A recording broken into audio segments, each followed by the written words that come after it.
Looking at how to get a 5-star review, you have to look at the touch points where the customer engages with your business.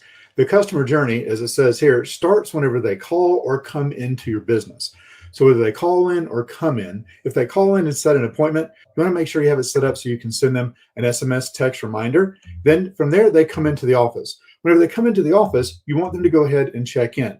Whether it's a doctor's office, whether it's an auto repair shop, they have to engage with someone to let them know they're there for service. And then you perform the service. This is what happens on an ongoing basis every day. But whenever you pay special attention to each of the touch points to make sure that the customer has a 5-star experience, it makes it much simpler, much easier whenever we get to the end of the transaction to make that happen.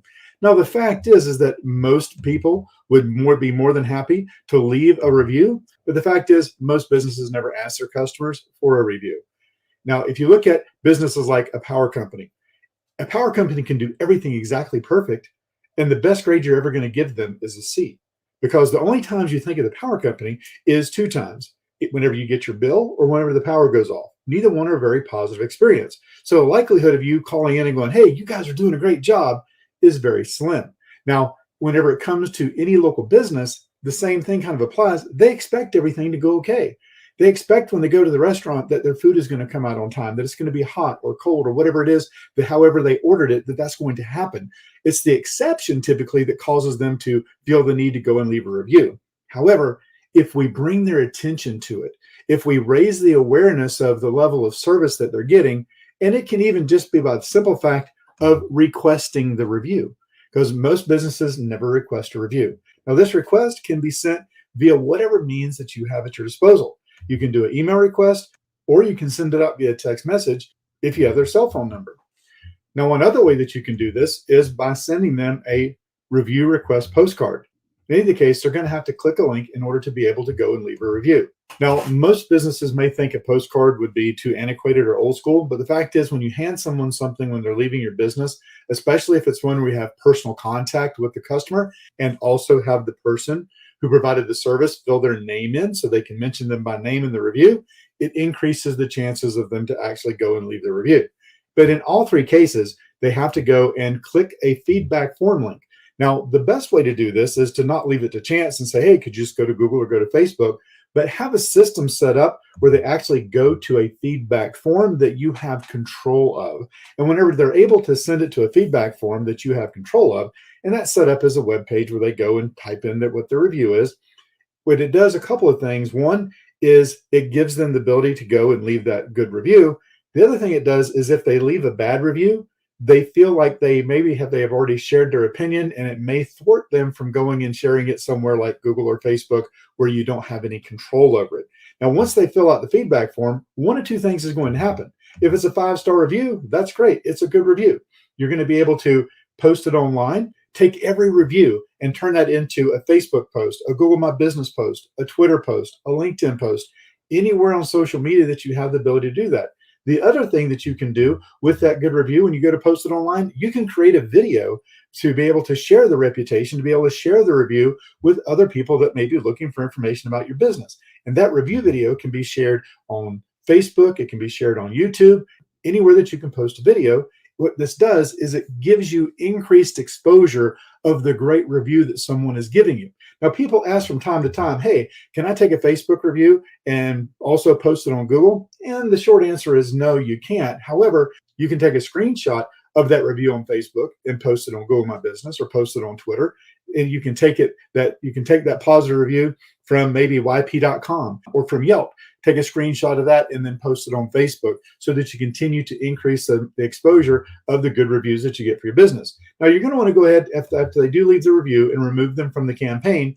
And the great thing here is if it's an offer or if it's a business where they come back more often, you can actually send them into another funnel where you can send a 7-day delay offer. And thank you for your review. Here's a reward for sharing that. Now, you can't incentivize someone for leaving a 5-star review, but when someone leaves a review, you can certainly let them know you appreciated it. Now, that's if they leave a good review. Now, back here to the feedback form, if they happen to not leave a good review, if they happen to leave a bad review, then going to send it to a negative review page. Now, that negative review page is going to do a couple of things. hopefully it's going to make them feel that they have adequately shared their dissatisfaction and keep them from then going and putting it on Yelp or Google or Facebook or anywhere else. And the other thing it's going to do is it's going to alert a team member that the negative review has come in so that they can respond to the negative review. Now, that negative review, the thing is, a lot of people only respond to negative reviews. My view is you should respond to positive reviews and respond to negative reviews. That way, the response to the negative reviews don't stand out. When you respond to a negative review, there's an entire process for handling that. You want to say you're sorry. Look, even if you or your staff did nothing wrong, it's still the perception of them that something went bad, something went wrong. So say you're sorry, because saying you're sorry does not mean that you agree with them. It just means you're sorry that that they feel that that's the experience that they had. Second, you're going to leave some marketing. This is an isolated incident. As you can see from the reviews, most people love our service, products, whatever it is. Third, take it offline. Please give me a call at 555-5555 so that we can discuss this, so I can make sure that we get this remedy to your satisfaction. Now, that's not three separate responses. It's all one response, but it's the three parts of the response.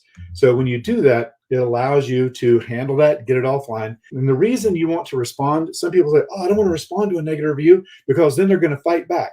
Not if you do it using that three-step formula. Now, another part of the reason you want to respond to it is if you see a negative review and the business didn't respond to it, don't you feel like more than likely the customer probably was right, that was a horrible experience that they had, and the business owner paid no attention and didn't care that that's what their experience was?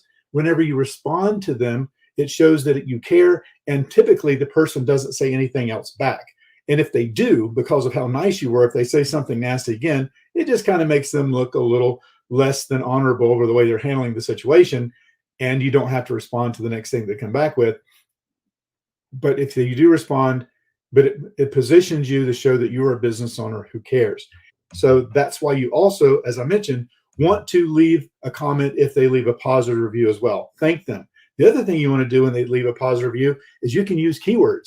Thank you so much for your kind words about ABC Automotive. We're so glad that your front end alignment helped solve the problem of your tires wearing. Whatever that thing is, you're able to put keywords in there that could cause that review to actually show up on the first page of the search engines when someone's looking for your type of product or service in your area. So just getting a 5-star review, while it is very important, this is the process to get there. There are a ton of other things that you can do with those reviews once you get them. So the moral of the story is, if you want more 5-star reviews, first, provide a stellar level of service, which I'm sure you already do. Secondly, simply ask for the review. By asking for the review, you're going to get many more people who will take the time to say, yes, I did have a good experience here, and I'm willing to share that. That will improve the reputation of your business, and it will give you content for marketing on multiple places online. So utilize this funnel map to share with your team members to show exactly step-by-step what needs to happen in order to get more 5-star reviews for your business.